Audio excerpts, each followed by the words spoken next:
Hello, guests and ghouls, and welcome to Quest Friends Hereafter, an audio cartoon using the role-playing game Under the Neighborhood.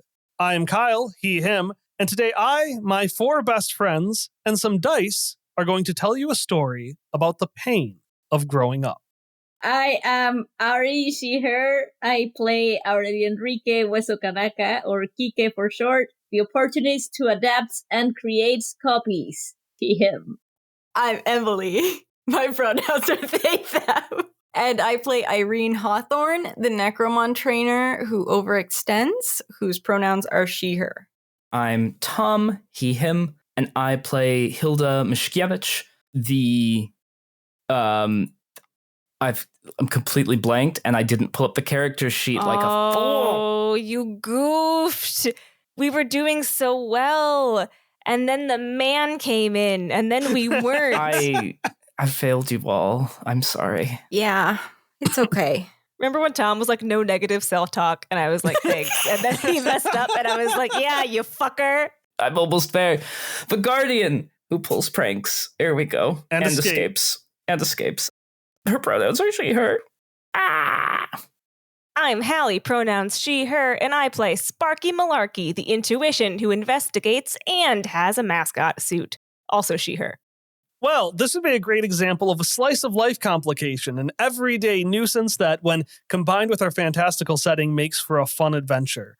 I have done some weird ones in the past while, like we had some crossovers, you made some Mon, you didn't have anything for the Mon adventure. Today we're like Sonic the Hedgehog. We're going back to our roots, and it's going to be just as good as it always was. Every single time. Mm-hmm. Don't worry, guys. I have such a good one for this, too. Yeah, all right, hit me with your complications. Okay, so we're going back to basics, right? Yeah. Sparky's coffee machine is broken. And this is a problem at Irene's birthday party. This is somehow a problem. Well, yeah, because she's going to a children's birthday party uncaffeinated. All right, that's fair enough. I'll just bring it with me. It was broken in the crossover. That's right. Well, I wasn't to know that. Well, that's fine, but that we also had that every place she went was out of coffee, so clearly we have to amp it up. Every coffee machine around Sparky is now just breaking. I feel like this is becoming your new mystery. The socks feels like it pales in comparison to the coffee machines. Slice of life complication. I just get a new mystery halfway through solving this one. Well. Maybe Hallie will find a sock in the coffee machine. Gross. What if it's all connected? Everyone thought of that? Yeah. Who's crazy now? It's still me. That sounds like conspiratorial thinking. Okay, I have a different one. Sparky's coffee machine makes socks instead of coffee. Oh my god.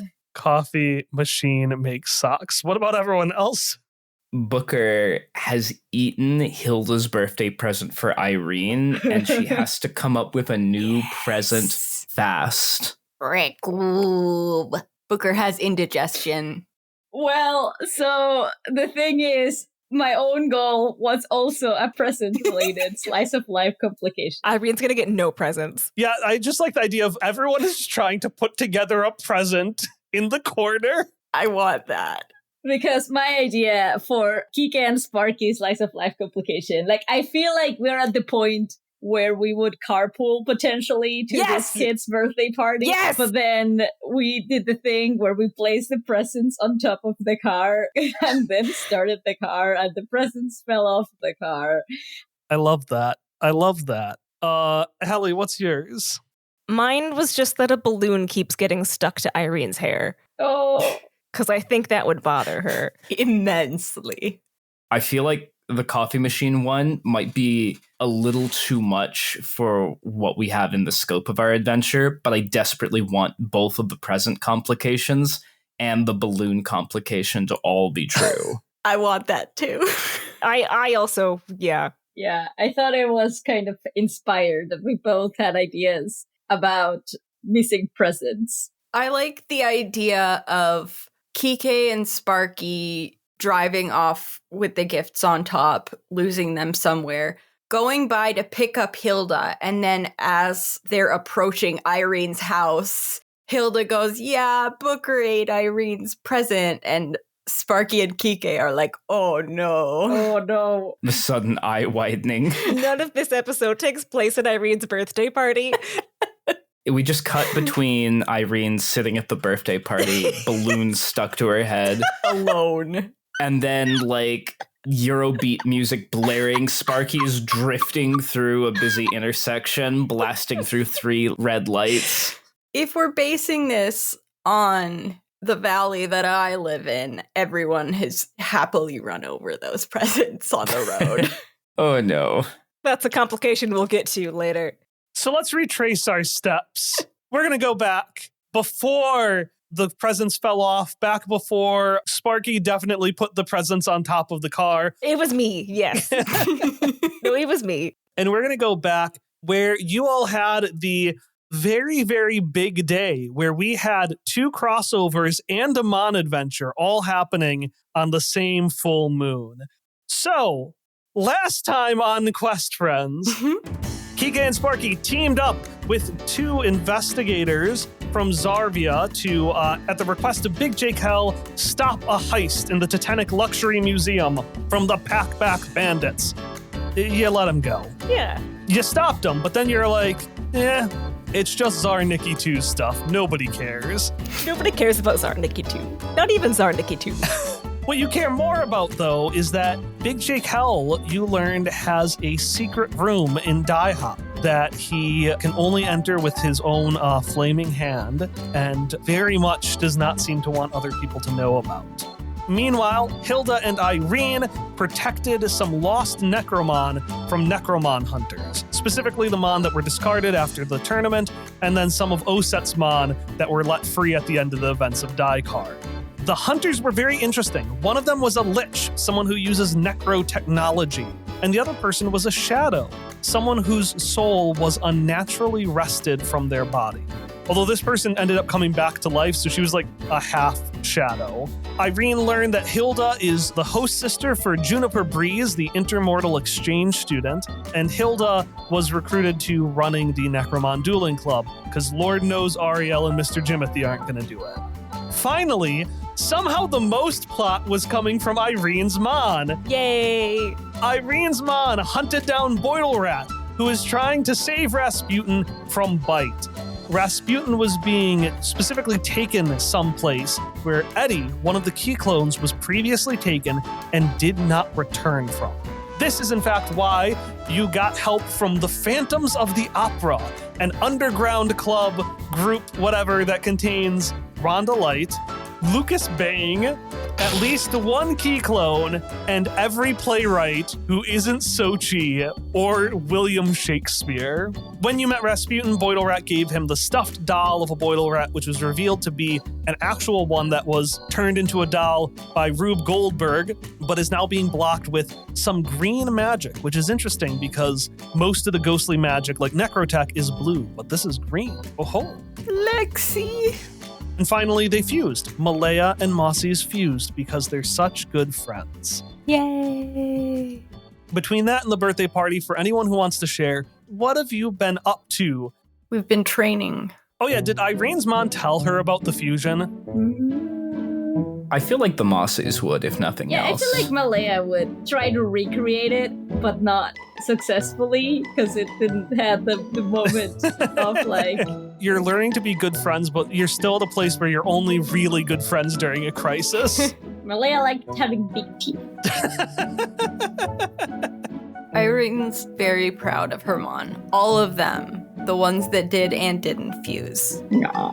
But it's very cool that they fused and she wants to see it happen. Yeah. Because it would be cool.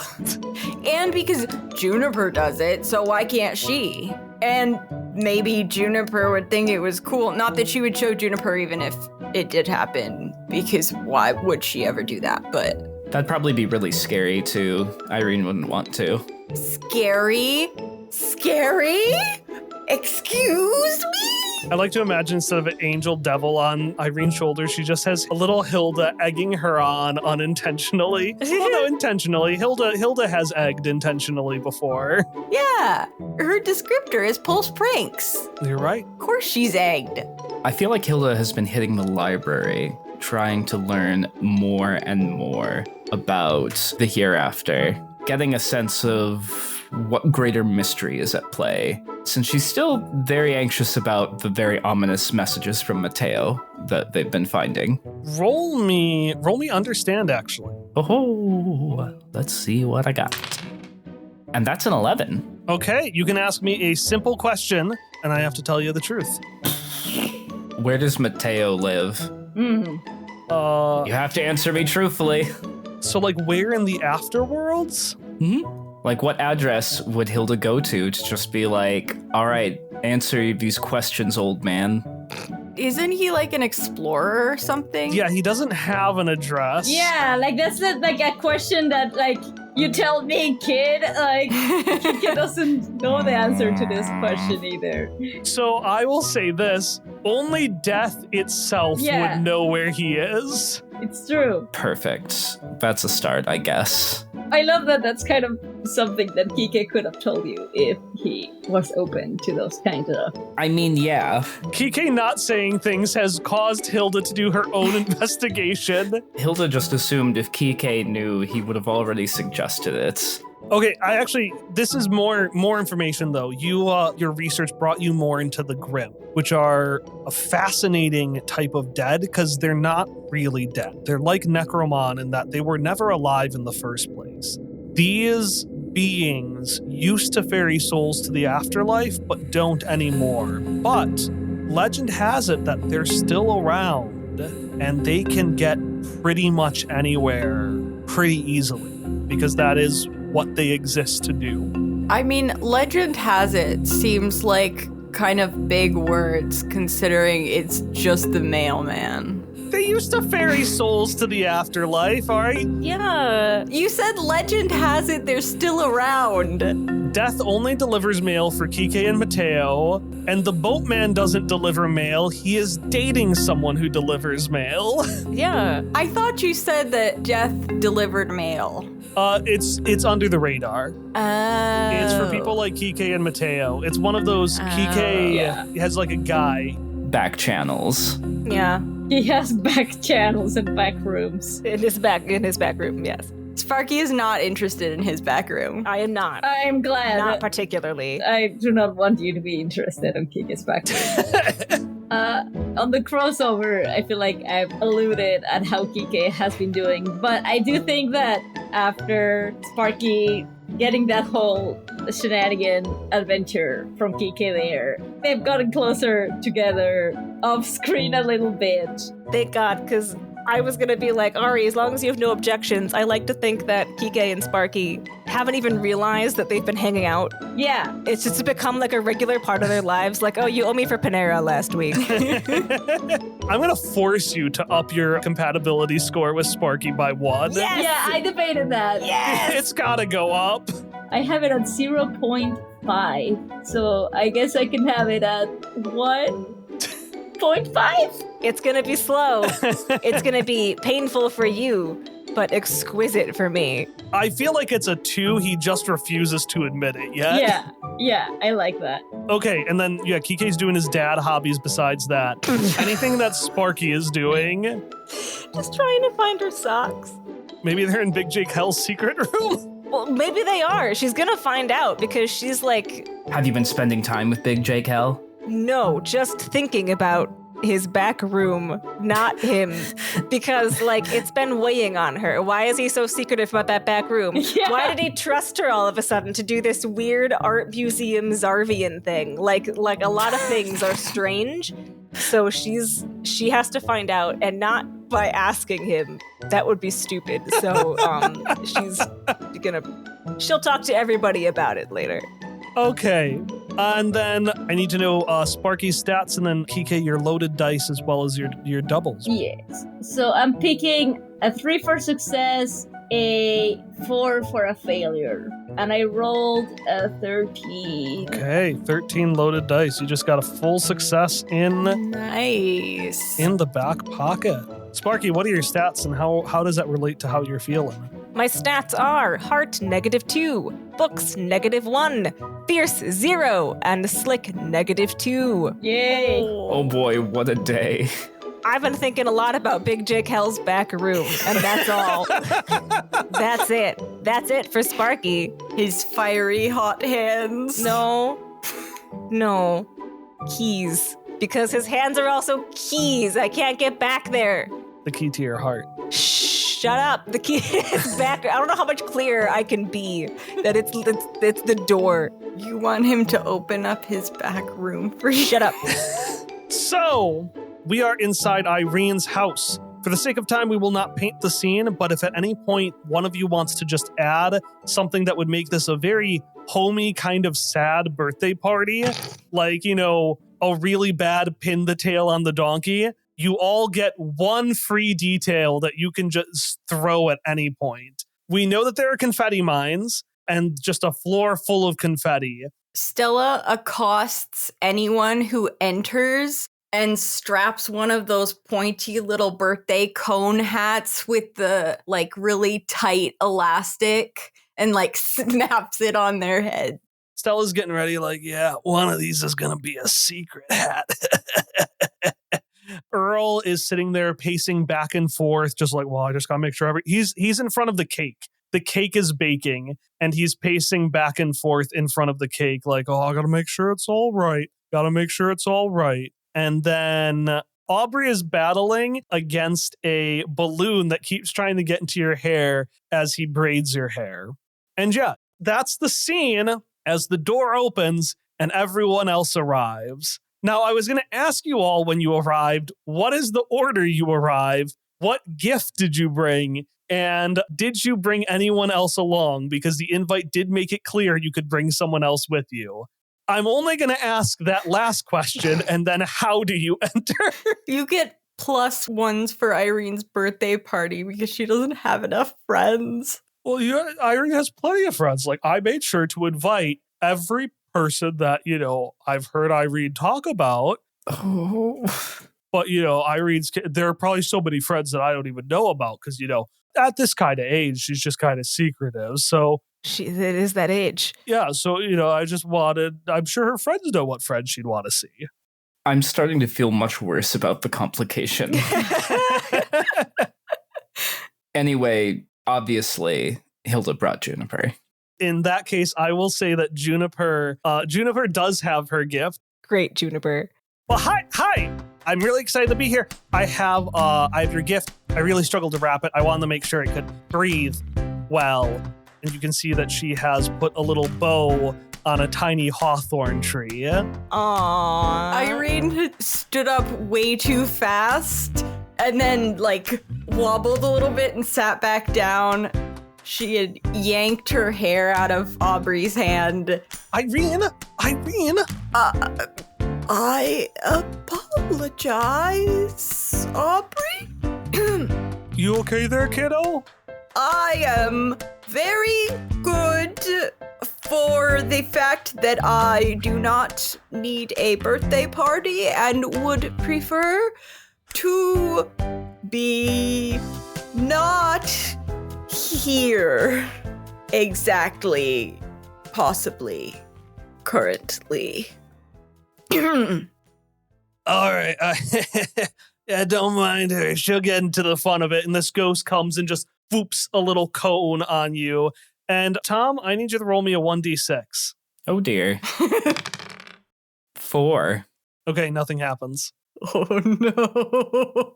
Is there a place I can put this? Oh yeah, just put it by the other one. The other one. You can see on a small kitchen table, there is a very ornate fruit basket with a golden basket. Huge. Nothing that Irene would like, but clearly very expensive. All money, no thought. And it is signed as being from Ariel, but in Sochi's handwriting. I thought it was going to be from Elliot, and I was so mad. All right, Kike and Sparky, how do you arrive, and do you bring anyone with you? Or are you reached that point of friendship where you're each other's plus ones? I think, yeah. But I think so. Yeah, I like to think they both would have misinterpreted, like, oh, we brought. I mean, Kike's here, and then Kike would be like, "Sparks, like, I don't. Who we're supposed to bring a date? What was this?" Kike did consider inviting Yuno in, but he is trying to give a little bit more freedom to the kid, so he's not bringing her. Irene is definitely not visibly disappointed at seeing that Ariel is not next to Kike. Oh. And then I also want to, like, Kike, where did Juniper come from? Was she in the van with us the entire time? I don't know, Sparky. I was focusing on the road. It's my van! Well, you were supposed to keep an eye on the presents. Booker pukes on Sparky's shoe. Oh, God. Hilda is like turning purple from embarrassment by this point. Oh, my God. Kike and Sparky, I want you to each roll me a 1d6. I rolled a 6. 5. Okay. Nothing happens to either of you. Yay. Hello, people who have come to my birthday party. Thank you for attending. Hilda will wave a little bit. Hello, Hilda. Thank you for inviting us. Hello, detective. I did not. Well, we came anyways, right?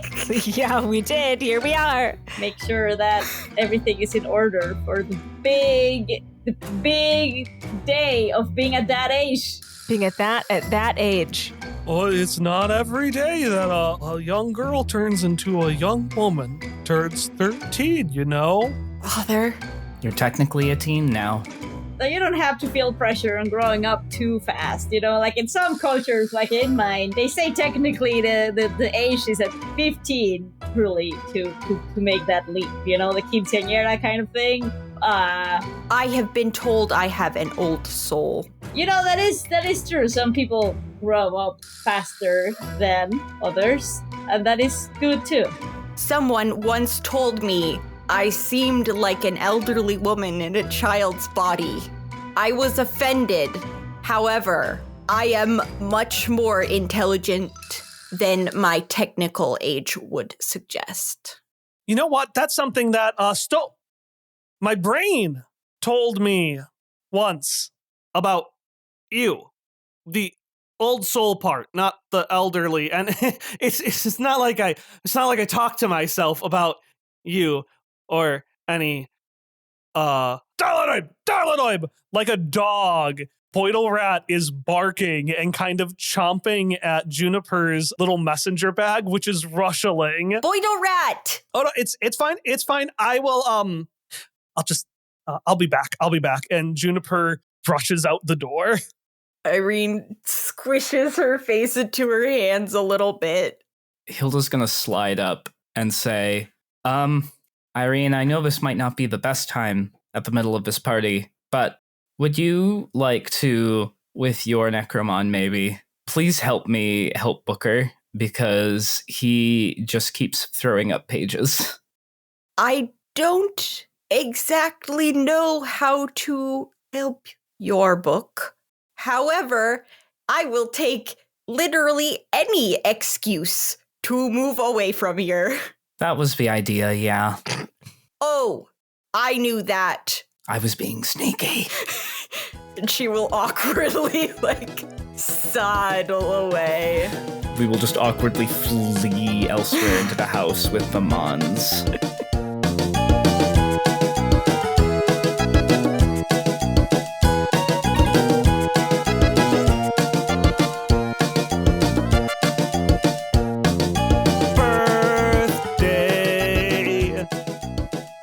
Happy birthday.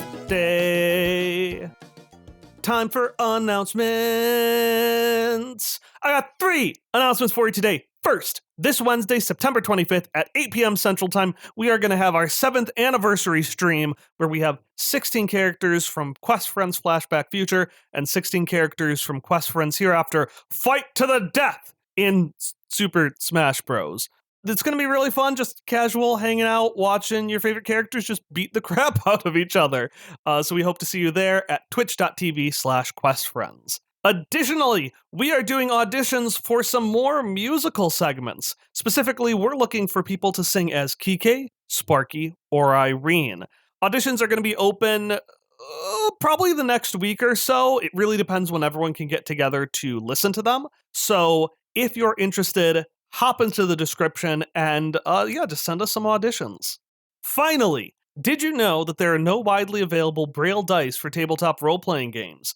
Well, you can help change that. The Dots RPG project has been working for years to create high-quality Braille polyhedral dice and get them out into the world. This allows blind people to have affordable, beautiful, and fun way to be on equal footing at the gaming table, because you just really can't beat the feeling of rolling a maleta with your own hands. So the dice are ready, but Dots needs to raise funds to make that happen. And you can help by playing Under the Neighborhood, or, one of over 300 other role-playing games. Check out the description where you'll find the TTRPGs for Accessible Gaming Charity Bundle, which can get you over 300 titles, including Under the Neighborhood, for as low as $10. All funds raised will go directly into making colorful, high-quality acrylic Braille dice, and they even offer fancy metal versions, but only if they get enough support. So again, check out that link in the description for the bundle and connect with Dots on socials at Dots RPG to get updates and learn more about their gaming accessibility efforts. So, 3 dates. First, this Wednesday, our anniversary stream. Next, early October, auditions for musical songs close. And finally, October 20th, the TTRPGs for Accessible Gaming Charity Bundle closes. But why wait? If you go into the description, you can take actions towards all 3, or, your favorite, right now. All right, that's all I got for you. Our next episode will be A Birthday Haunting Part 2. But if you'd like additional short stories, podcasts, or chat logs, you can check out patreon.com/questfriends. I'll see you there.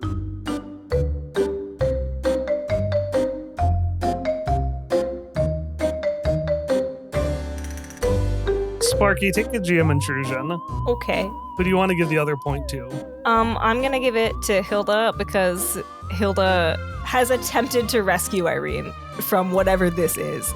You could have given it to Irene since you didn't put her a present. Oh, I guess it was her birthday.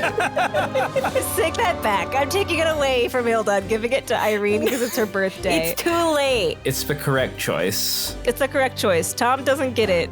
This is the second disrespectful thing I've done to Tom tonight.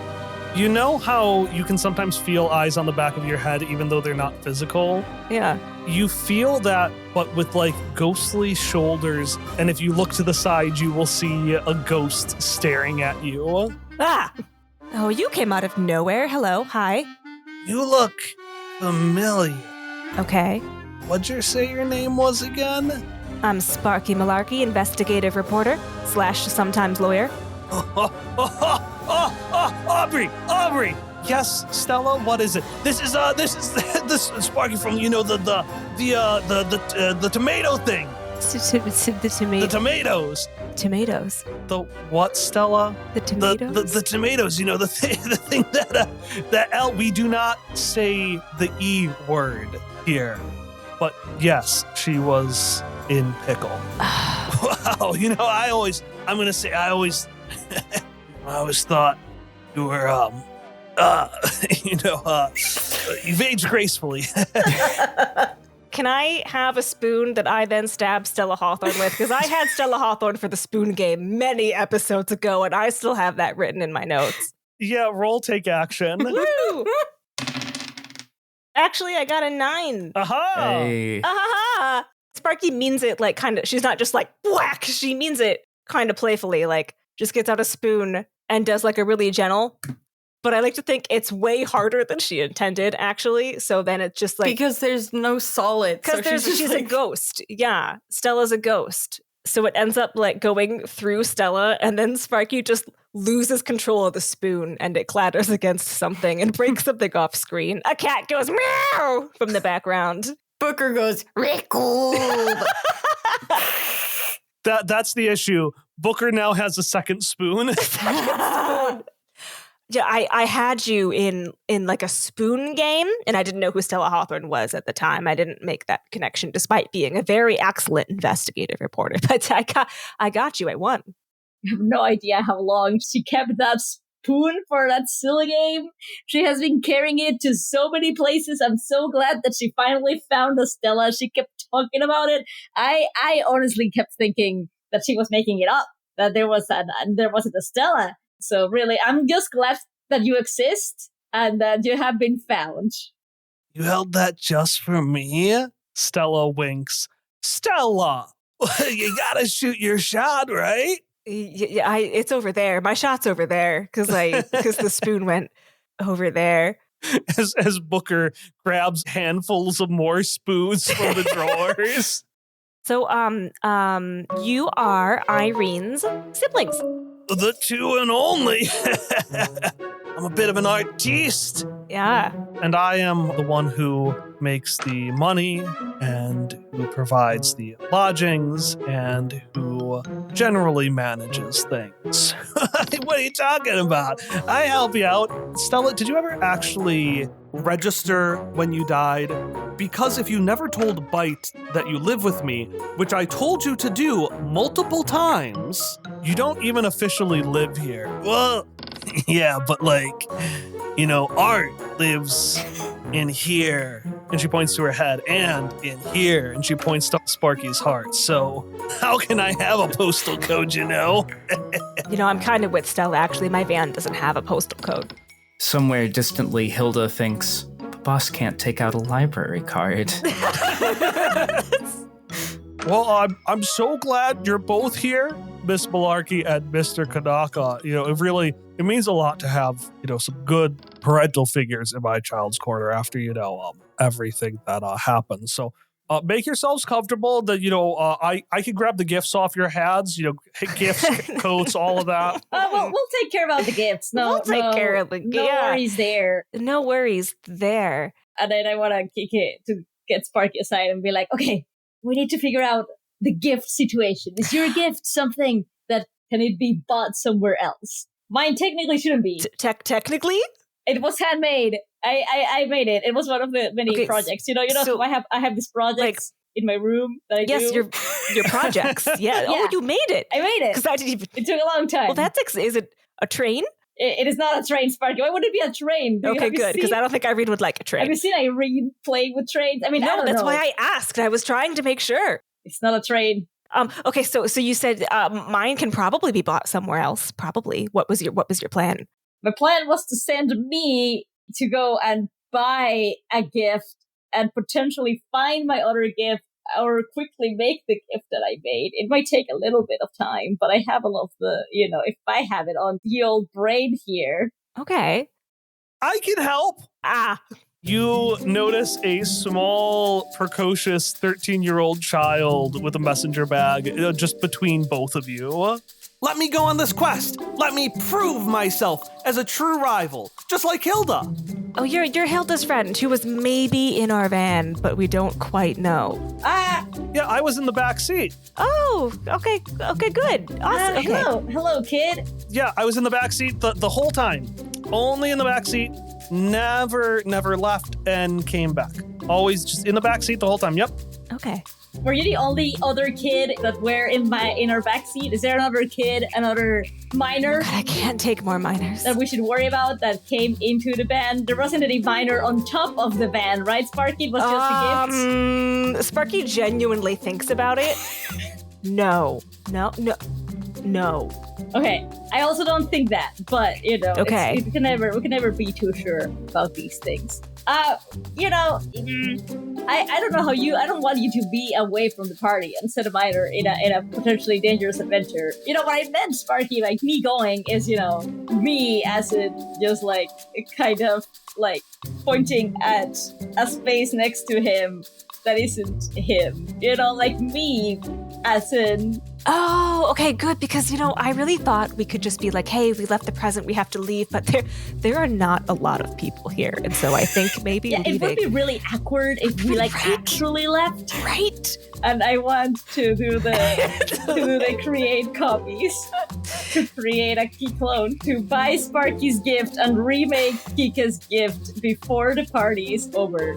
Roll me a 1d26. Let's see. Who will it be?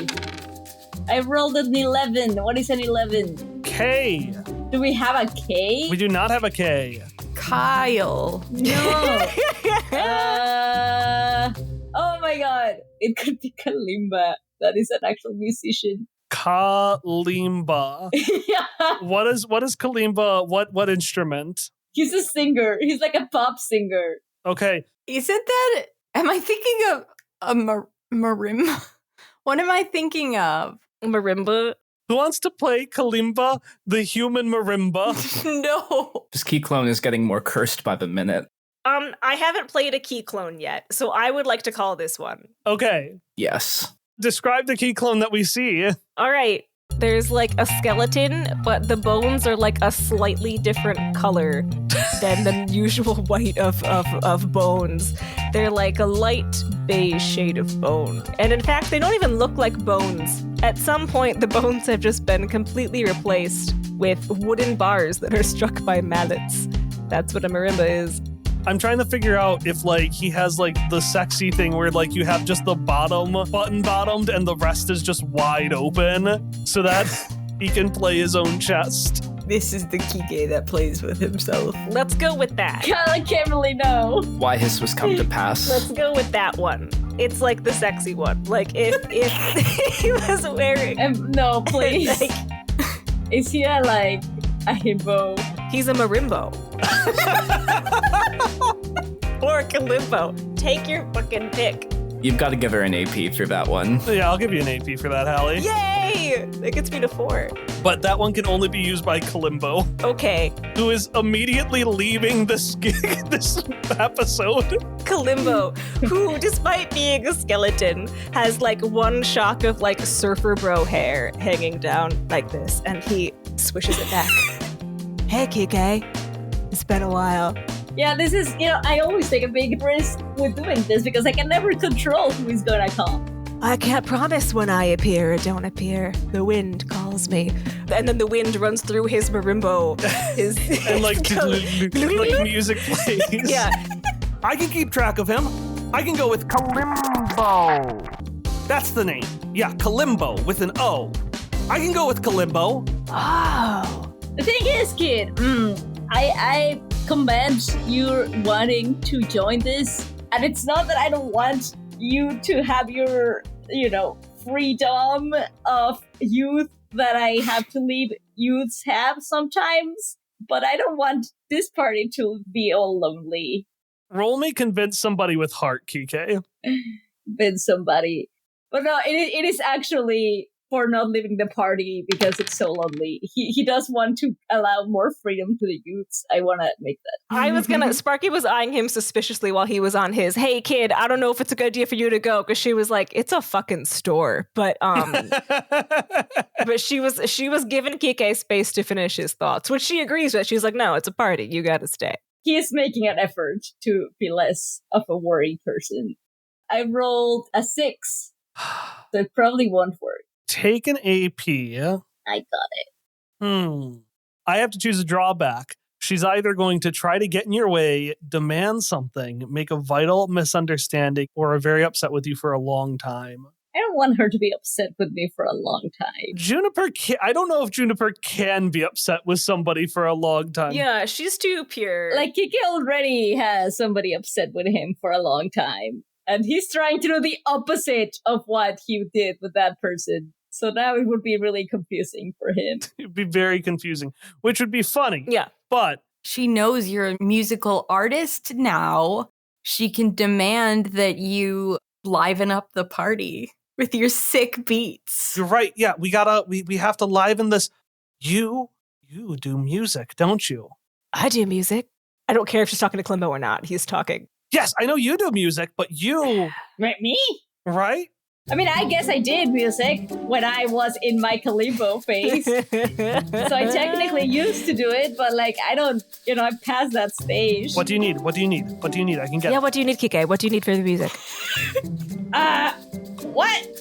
How did we transition from? Oh, you guys talking about music? Yeah. Kike is good at music. Isn't that great? We got a karaoke machine if you want me to set it up. It's really just a CD player. But Karaoke machine. But that is good enough. I guess for the kid's birthday, yeah, I can do some starting karaoke music. However, everybody, it's a karaoke, right? So I can be the opening number, but like everybody has to participate on the fun of singing songs, which is a thing that I am concerned about at this particular moment in my life.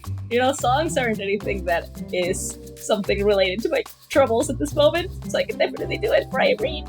Maybe, this is just, that's why it's going to be so good for you. Hilda and Irene, you are in... What room did you take Hilda to, Irene? Probably my room. All right. I'm hiding in my own room at my own birthday party. You are in Irene's room, Hilda. Mm-hmm. I didn't know that she was coming. Oh, yeah. I thought it would be fun to bring Juniper over. It seemed like you got along really well. Why would you think that? Did she say something? Yeah, she said she had a lot of fun dueling with you, and she wanted to duel with you again in the future. Really? She said, well, that's a little bit presumptuous to think that I would want to duel with her again. I mean, to be honest, it's probably the only thing that distracts her from wanting to duel with me and Booker. I think she just thinks Booker is really cool, to be honest. Does she like to duel with you and Booker more than she likes to duel with me and my Necromon? I think it's hard to judge because I wasn't there, but it seems like she really wants to spend time with you, so I thought, why not? I'm sorry she ran off, though. I don't know why she keeps doing that. It happens a lot when she's at home, too. She'll just be in the middle of something and then leave very suddenly. So I didn't do anything to offend her? No, she's just... Not that I care if I did, but out of sheer curiosity, I would like to know. No, I don't think she's upset. What's her favorite color? She wears a lot of yellow coats, yellow jackets, so that's what I'd guess. Good. Irrelevant, but good to know. Anyway, I don't think it's possible for her to be mad at you. Booker was literally throwing up pages on both of us during the whole car ride over here. At that moment, Booker comes in and starts just the stream. No, he just starts doing that, like, panting, and then the noise that pets make right before they puke on your bedding. The dry heaving, like... Yeah, that one. Tylonoid! But Boidle Rat is in position to grab whatever he horks out and put it in her stash. No, Boidle Rat, no! Tylonoid! Boidle Rat has been hoarding in my closet. It is her trash pit. Tylonoid! Boidle Rat rushes in, rummages in a closet where you can see that there is this adorable little nest made out of trash, and grabs what looks to be like a little hospital cane and brings it to the two of you as a gift. Irene chucks it into the closet again. Something breaks in there. She does not respond. It sounds like something breaks in there, but that's just Irene's joints. You should have heard my shoulders today. No.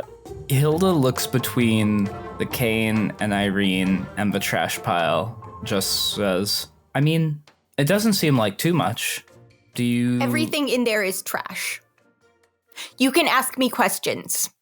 I don't need to ask questions, but you also don't need to feel like you need to hide anything in your closet. Well, I like to hide things that don't matter because I Because Hilda will put her hands on Irene's shoulders and just say, my moms say that anytime we say something doesn't matter, we should stop and think about, are we being kind to ourselves? that is good advice for you, Hilda. Irene stands up, wobbles, and walks out of her bedroom, leaving you to either keep sitting there or follow. Wait, Irene, where are you? Hilda's gonna follow, but grab Booker under an arm. I can't wait for Stella to, like, put on The Sound of Rocks Being Broken and strip and do some weird poem punctuated by screams. And Stella is down. Again, not all ghosts are like this, but her feet end at a point. So instead of taking a knee, she has Aubrey down on his knee and is being like held in the air. And Aubrey's just like dead-faced. I hope you like that. I got that one by dropping a boombox down some rocks. I actually think that sounds kind of pleasant.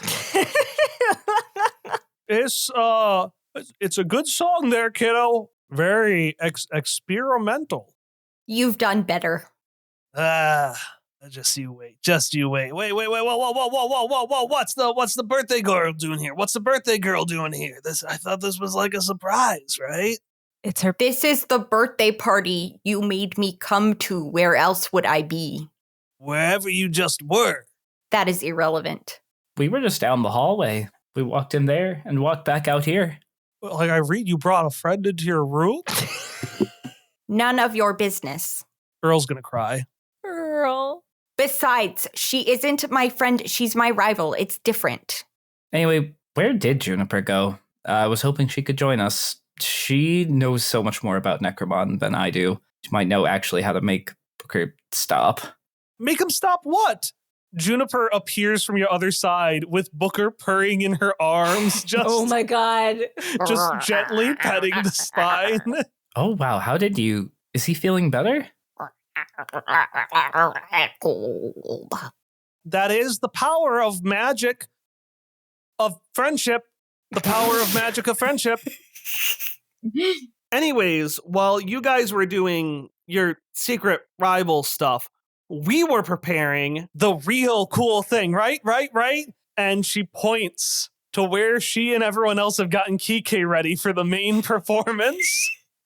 Okay, so I had wanted to ask Kike this, and I think it'd be really funny if what saves him from having to answer me is that Juniper's like, oh my god, there's Kike, he's gonna perform, because Sparky wasn't thinking about it until Kike was like, oh yeah, singing a thing that is not at all connected to a deeply upsetting personal thing.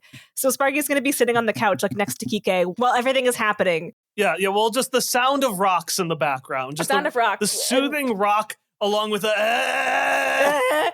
Sparky just turns to Kike and is like, I never asked, what is your relationship to that siren?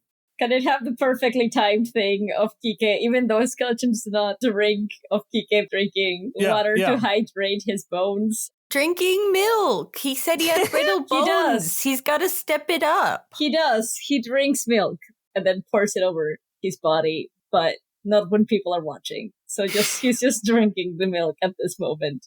He will spit it The perfect spit take. and just be like, What do you ask, Sparky?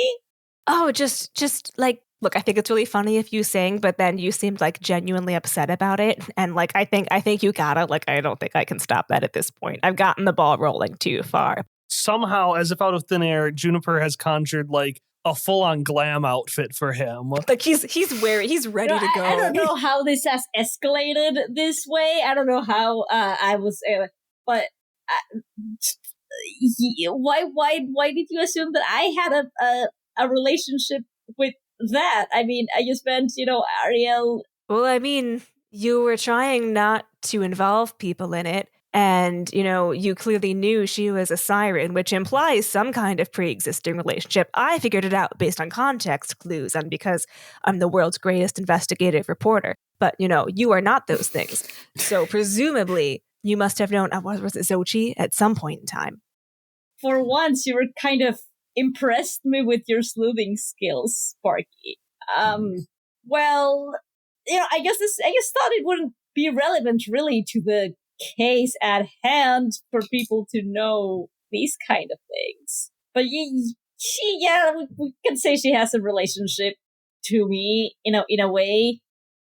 Do you remember when I asked you to sleuth and follow and figure things out, that it was hard for me to say them because it's just sometimes hard to say things of personal significance. So if I give you the hint that there is some relationship to me, do you think you can figure it out? Sparky has been transcribing everything that Kike says onto a notepad, and then she's gonna fold it up, put it in her pocket, and say, "You're lucky you're friends with such a good investigative reporter. You don't have to tell me anything." And that's when Juniper calls. And Kike, you almost feel your suit carry yourself up onto stage. What kind of song have you been bullied into singing? I don't know, because, he wasn't ready for this. How about a musical song? A patter song. A patter song! I want Kike to have picked a patter song from a musical. Wow. Kike likes musicals. Interesting thing, considering, interesting. He will pretend that he was forced into this, but he surprisingly knows the lyrics to the song. The full lyrics to the song. The one person that knows the full lyrics to the song, but doesn't like musicals. Completely crushes it. Sparky, I want you to go through your theories. What is Sparky thinking of? What is she theorizing?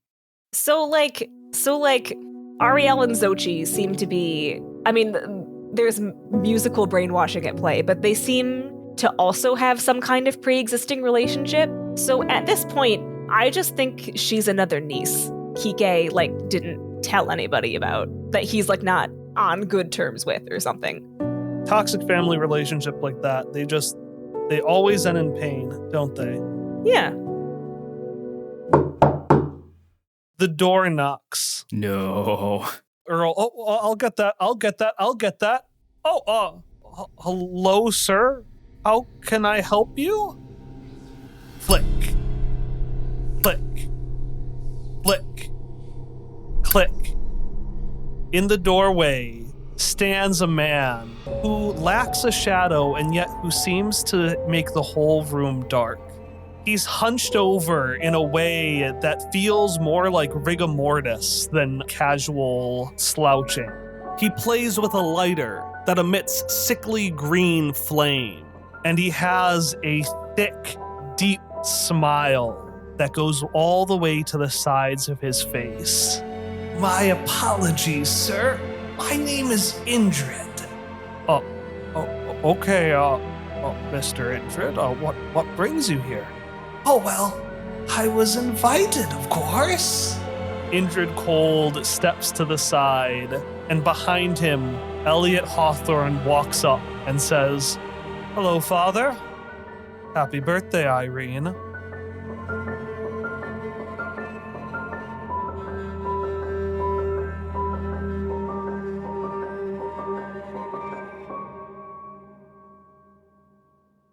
Yeah, so we got to do this since last time, but I want everyone to have this vision in their head and just know that while we're doing this summary, what we see is a small suburban house in the valley, a van that is just parked in there, and inside at least 3 people, all of whom's eyes have gone wide with horrified realization. Booker vomits in Sparky's van. Booker, please. That seems a little unsanitary. Booker, why did you even have this in your mouth? Jake just cleaned this van. I don't know how he even got into it. I'm sorry, boss. What is this? That was Irene's present. But what, oh my God, but what was it? I can't, it's digested? It used to be a book. Oh. Don't worry, kid. We can just say that my present to Irene is kind of a combined present. Let me just show you what it is. Booker starts tracking wet paper all over Sparky's band. Sparky's chasing and I'll clean up before we go. Well, Kike's frantically looking for the presents, just like, where did we leave them? but I don't know. You had them. You had the presents. I didn't. I had the presents, and then I gave them to you, and then we went back to the house, and so then I was just, and he's just like making all of these maps, and then being like, you know what? I think if they're not on the trunk, I think they're not on the car. Like, they were not in the car. What do you mean they're not in the On the car, Sparky. Cripes, I did it again. All right, I'm gonna leave. And in her head, she's like, before I accidentally flirt with this teenage ghost. She's in her 30s. Stella is? Oh, thank Yeah. God. I thought Stella, okay. no, Stella's in her 30s. So, Okay. like, when you were a teen, she was probably like grade or middle school having a crush. Okay. She's like a couple years younger than you. Okay. I'm sorry. I'm really slow on the uptake tonight. Because you were one of Elliot's friends. We don't say that you name around here. Well, lucky for everyone, I didn't say that because Hilda's not even in this room. So I am looking for, because she has a paper on her at all times, she's going to write the name of it. She's going to say that is what I want. Do you need money? Does he have money? Kike, does he have money? Yeah, I was in my artist phase. I think he does not. I'm gonna just take some money. Except, no, wait, it's Sparky's gift. Sparky reaches into her own purse because she forgot this was her monetary responsibility, and she hands it to Kalimbo.